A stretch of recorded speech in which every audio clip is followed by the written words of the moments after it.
أعوذ بالله من الشيطان الرجيم. بسم الله الرحمن الرحيم. اللهم إني أسألك بنور وجه الله العظيم الذي ملأ أركان عرش الله العظيم وقامت به عوالم الله العظيم، أن تصلي على مولانا محمد ذي القدر العظيم وعلى آل نبي الله العظيم بقدر عظمة ذات الله العظيم،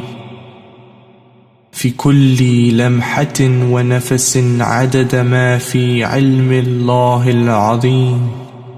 صلاة دائمة بدوام الله العظيم،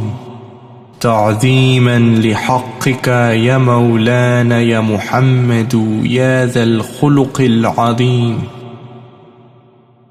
وسلم عليه وعلى آله مثل ذلك،